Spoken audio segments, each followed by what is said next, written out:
Welcome to I chemistry channel. मैं ईश्वरी दत्त पाठक आपका स्वागत करता हूं। तो चलिए शुरू करते हैं स्टूडेंट्स आज की वीडियो। तो आज का हमारा टॉपिक होगा क्लास 9th का टॉपिक होगा जी हमारा।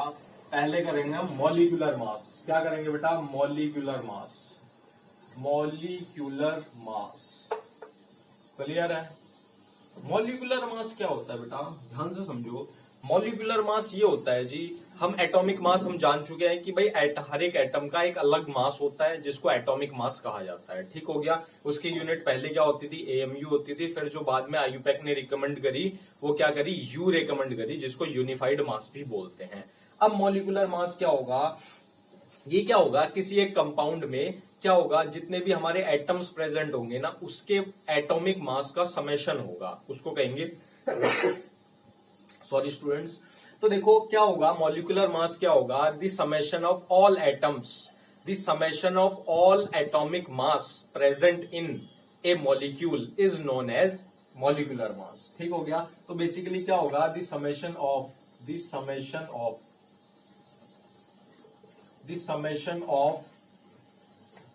all atomic mass,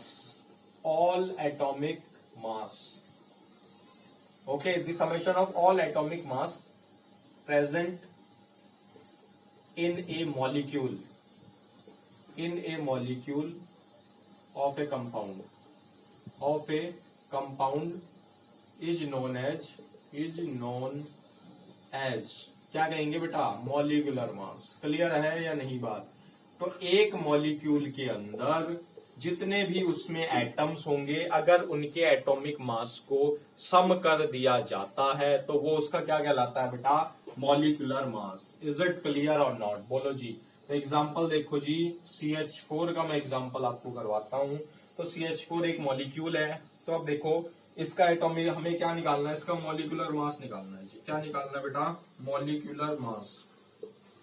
तो देखो स्टूडेंट्स कैसे निकलेगा मॉलिक्यूलर मास? तो कार्बन का कितना होता है जी? 12U होता है। ठीक हो गया। प्लस एक हाइड्रोजन का 1 होता है, तो 4 का कितना हो जाएगा? 4। विद इन ब्रैकेट में क्या लिखेंगे? U। तो 12 और 4 16, 16U आ जाएगा। क्लियर है या नहीं? देखो एक और एग्जांपल देख लेते हैं।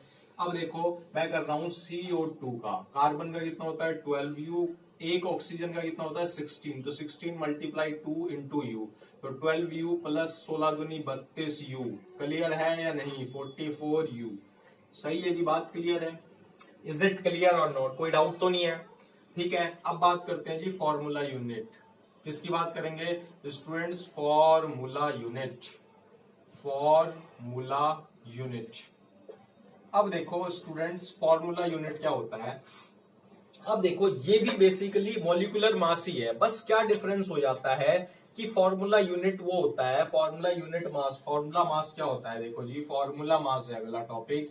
फॉर्मूला मास ये हो जाता है कि कोई एक मतलब जितने भी एटम्स प्रेजेंट होते हैं ना, उनके एटॉमिक मास का समेशन होता है, वो एक जो कि एक फॉर्मूला यूनिट मास में कंटेन करते हैं। तो क्या हो जाएगा students? The summation of all atomic masses present in one formula unit. Clear है? the summation of all atomic masses, क्या हो जाएगा जी? all atomic masses present in one formula unit mass, one formula unit। Clear है बात? one formula unit is known as क्या कहलाएंगे जी? Is known as formula mass. Clear है या नहीं जी बात? Formula mass. सही है? क्लियर है जी। अब देखो एग्जांपल देख लेते हैं। NaCl एक क्रिस्टल लैटिस होता है, इस वजह से इसका फॉर्मूला मास निकलता है जी। अब देखो स्टूडेंट, सोडियम का कितना होता है? 23 होता है। क्या है? क्लोरीन का होता है 35.5। यू होगा, यूनिफाइड मास से रिप्रेजेंट किया जाएगा, तो ये कितना आ जाएगा जी? 58.5U। क्लियर है? बात क्लियर है स्टूडेंट्स? नेक्स्ट देख लो, एक और देख लेते हैं। KCl देख लो। ठीक हो गया। KCl पोटेशियम का होता है 39, क्लोरीन का होता है 35.5। तो जोड़ो जो, इसको ऐड करते हैं। क्लियर है जी? 5 9 5 14 होता है, 3 3 6 और 1 7 होता है जी। 74.5U हो गया यूनिफाइड मास। क्लियर है स्टूडेंट? ठीक हो गया। अब देखो हमने क्या क्या पढ़ लिया जी, मॉलिक्यूलर मास पढ़ लिया, फॉर्मूला मास पढ़ लिया, इनके एग्जांपल पढ़ लिया। अब नेक्स्ट और लास्ट इसका स्टूडेंट्स हम करते हैं, लास्ट इसका क्या, लास्ट टॉपिक करते हैं इस यूनिट का, वो क्या है, मोल कॉन्सेप्ट। ओके, तो इसको रब करना पड़ेगा, मोल कॉन्सेप्ट करते हैं जी। ध्यान से आपको समझना है, मोल कॉन्सेप्ट बहुत इंपॉर्टेंट है जी। तो देखो जी, मोल कॉन्सेप्ट हम पढ़ रहे हैं। अब देखो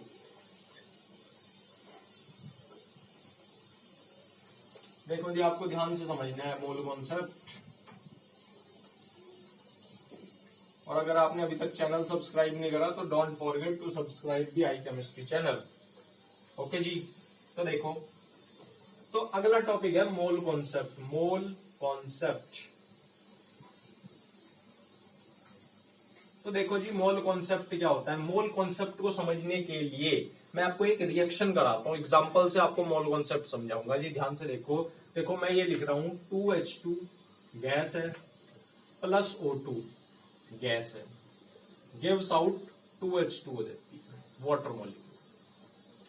तो अब देखो इसको कितने तरीके से मैं बोल सकता हूं, इस वाली इक्वेशन को ध्यान से समझो। मैं ये बोल रहा हूं कि बेटा कि स्टूडेंट्स, मेरा 2 मॉलिक्यूल, भाई 2 मॉलिक्यूल हो गए ना, 2 molecule combines with 1 molecule of oxygen to form, क्या फॉर्म करता है स्टूडेंट्स, बोलो रे, 2 मॉलिक्यूल ऑफ वाटर। क्लियर है, बात क्लियर है या नहीं? पहला आपको स्टेटमेंट समझ में आया कि 2 मॉलिक्यूल H2 के कंबाइन होते हैं 1 मॉलिक्यूल ऑक्सीजन के साथ, और क्या बनाते हैं जी, हमारा 2 मॉलिक्यूल वाटर फॉर्म करते हैं। ठीक हो गया। अब नेक्स्ट स्टेटमेंट में लिखने जा रहा हूं, भाई देखो एक हाइड्रोजन का कितना होता है, 1 हाइड्रोजन में 1 यूनिफाइड मास होता है, तो 2 में कितना हो जाएगा, 2 हो जाएगा, तो 2 दूनी 4।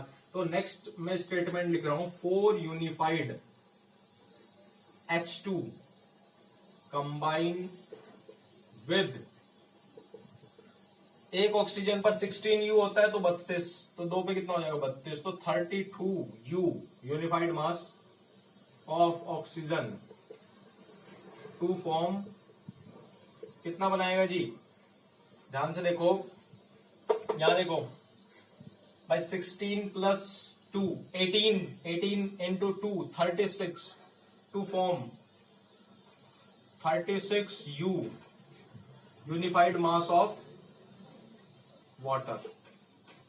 क्लियर है जी बात, इज इट क्लियर और नॉट? अब देखो, अब मैंने इस वाली इक्वेशन को 2 टाइप से लिखा जी। कितने टाइप से लिखा मैंने? 2 टाइप से लिखा। पहले टाइप से मैंने ये लिखा कि 2 मॉलिक्यूल कंबाइन होते हैं 1 मॉलिक्यूल ऑफ ऑक्सीजन, और क्या बनाते हैं, 2 मॉलिक्यूल वाटर बनाते हैं। ठीक हो गया। दूसरे तरीके से मैंने कैसे लिखा, in the terms of molecular mass, तो किस टर्म में लिखा, 4 unified mass hydrogen combines with कितने मॉलिक्यूलर, 32 मॉलिक्यूलर, 32 एट आपका unified mass of oxygen to form 36 unified mass of water. तो अब देखो, अब ये 2 अलग अलग तरीके से रिप्रेजेंट कर रहा है, तो साइंटिस्ट ने अपनी कन्वीनियंस के लिए, किसी एक केमिकल रिएक्शन को कन्वीनियंस के लिए किस में रिप्रेजेंट किया जाता है, मोल में रिप्रेजेंट किया जाता है। किस में रिप्रेजेंट किया जाता है, मोल में रिप्रेजेंट किया जाता है। तो देखो 1 मोल कंसिस्ट करता है स्टूडेंट्स, 1 मोल कंसिस्ट करता है एज दैट मच स्पीशीज।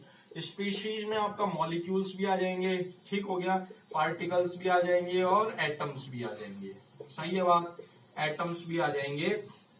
तो 1 मॉलिक्यूल इतने as much species, 1 molecule consist as much species that contains, जो कि क्या कंटेन करता है, जिसका जो मास होता है ना वो इक्वल्स टू हो जाता है मॉलिक्यूलर मास।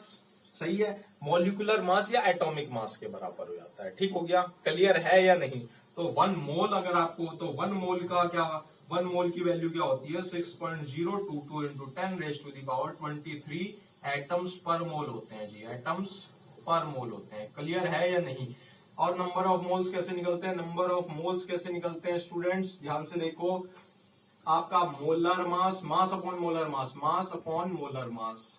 क्लियर हो गया? Molecular mass. समझ रहे हो बात? इज इट क्लियर और नॉट? देखो एग्जांपल समझो, मैंने आपको क्या बताया, मान लो मेरे पास क्या था जी, 1 मोल ऑफ कार्बन था। क्या था जी, 1 मोल ऑफ कार्बन।